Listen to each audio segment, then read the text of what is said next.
Hello friends, welcome back to my channel. आज का प्रश्न हिंदी सब्जेक्ट से बहुत ही महत्वपूर्ण प्रश्न है। तो चलिए शुरू करते हैं आज का प्रश्न। एक से अधिक वर्णों के मेल को क्या कहते हैं? ऑप्शन है ए अक्षर, बी स्वर, सी शब्द, डी वाक्य। सही उत्तर हो जाएगा ऑप्शन सी शब्द।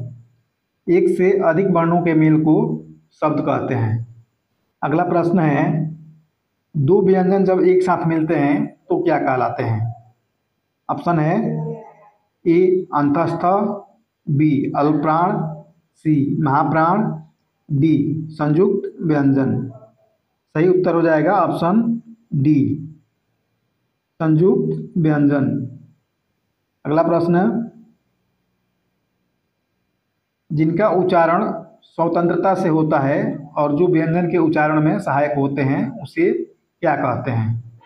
ऑप्शन है ए स्वर, बी व्यंजन, सी संज्ञा, डी विसर्ग। सही उत्तर हो जाएगा ऑप्शन ए स्वर। जिनका उच्चारण स्वतंत्रता से होता है और जो व्यंजन के उच्चारण में सहायक होते हैं उसे स्वर कहते हैं। अगला प्रश्न, हिंदी के सर्वप्रथम प्रकाशित पत्र का क्या नाम है? ऑप्शन है ए सम्मेलन पत्रिका, बी उदंत मार्तंड, सी सरस्वती, डी नागरी प्रचारिणी पत्रिका। सही उत्तर हो जाएगा ऑप्शन बी उदंत मार्तंड। हिंदी के सर्वप्रथम प्रकाशित पत्र का नाम उदंत मार्तंड है। अगला प्रश्न,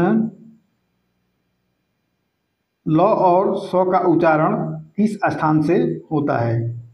ऑप्शन है ए ओष्ठ, बी तालु, सी दंत्य, डी कंठ्य।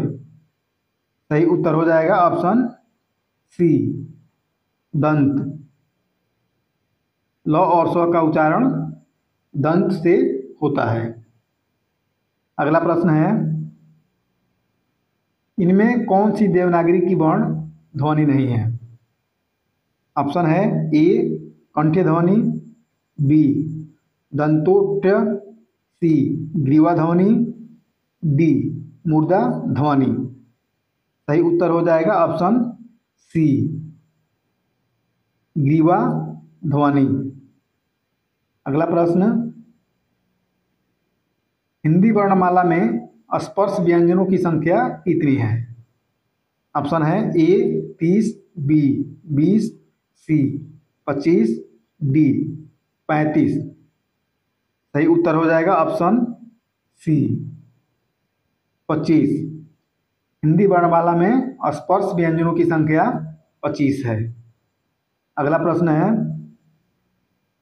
हिंदी साहित्य के आरंभिक काल को आचार्य रामचंद्र शुक्ल ने क्या कहा है? ऑप्शन है ए आदिकाल, बी चारण काल, सी वीरगाथा काल, डी सिद्ध समंत काल। सही उत्तर हो जाएगा ऑप्शन सी वीरगाथा काल। हिंदी साहित्य के आरंभिक काल को आचार्य रामचंद्र शुक्ला ने वीरगाथा काल कहा है। अगला प्रश्न है, हिंदी साहित्य इतिहास का प्रथम लेखक किसे माना जाता है?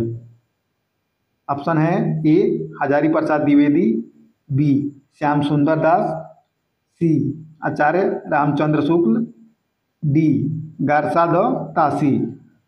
सही उत्तर हो जाएगा ऑप्शन डी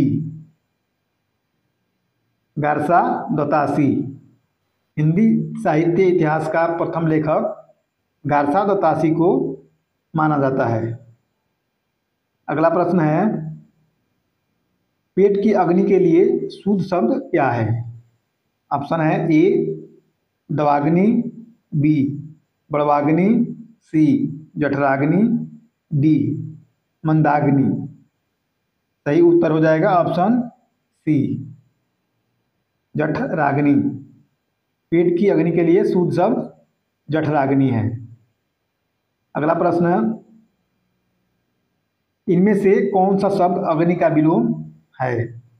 ऑप्शन है ए वायु, बी धृत, सी तेल, डी जल। सही उत्तर हो जाएगा ऑप्शन डी जल।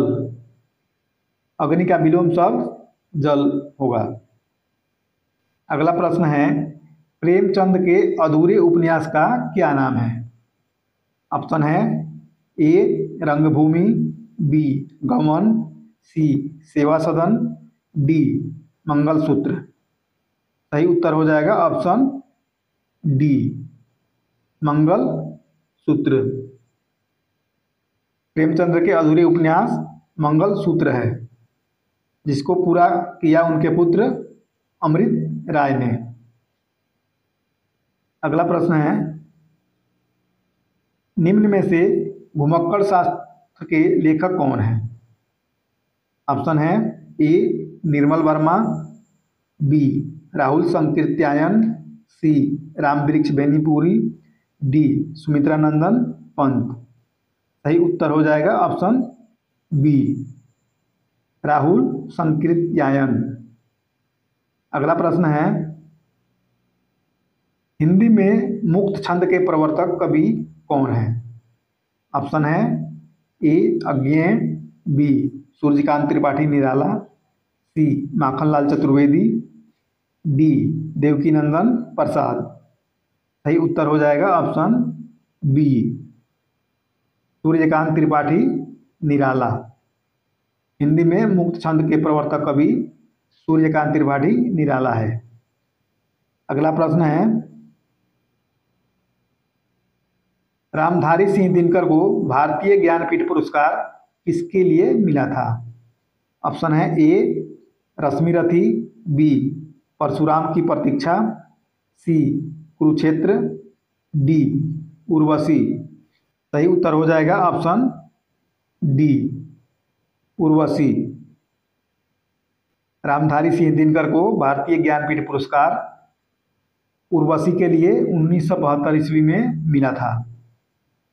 अगला प्रश्न है इनमें से वीर गाथा काल के कवि कौन नहीं है?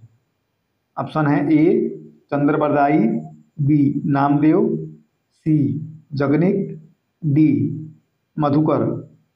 सही उत्तर हो जाएगा ऑप्शन बी नामदेव। अगला प्रश्न है सरवर फल नहीं खात है सरवर पियहि न पान प्रस्तुत पंक्ति के रचयिता कौन है? ऑप्शन है ए रहीम, बी कबीरदास, सी रसखान, डी बिहारी। सही उत्तर हो जाएगा ऑप्शन ए रहीम। सरवर फल नहीं खात है सरवर पियहि न पान प्रस्तुत पंक्ति के रचयिता रहीम है। अगला प्रश्न भुलक्कड़ शब्द में किस प्रत्यय का प्रयोग हुआ है? ऑप्शन है ए भूल, बी ड़, सी भू, डी अक्कड़। सही उत्तर हो जाएगा ऑप्शन डी अक्कड़। भुलक्कड़ शब्द में अक्कड़ प्रत्यय का प्रयोग हुआ है। अगला प्रश्न है भ्रमर गीत परंपरा के प्रवर्तक कौन है? ऑप्शन है ए जगन्नाथ दास रत्नाकर, बी हरिऔध, सी सूरदास, डी तुलसीदास। सही उत्तर हो जाएगा ऑप्शन सी सूरदास। भ्रमर गीत परंपरा के प्रवर्तक सूरदास थे। अगला प्रश्न है कानून का रूप देने के लिए प्रस्तुत किया गया प्रस्ताव या मसौदा को क्या कहते हैं?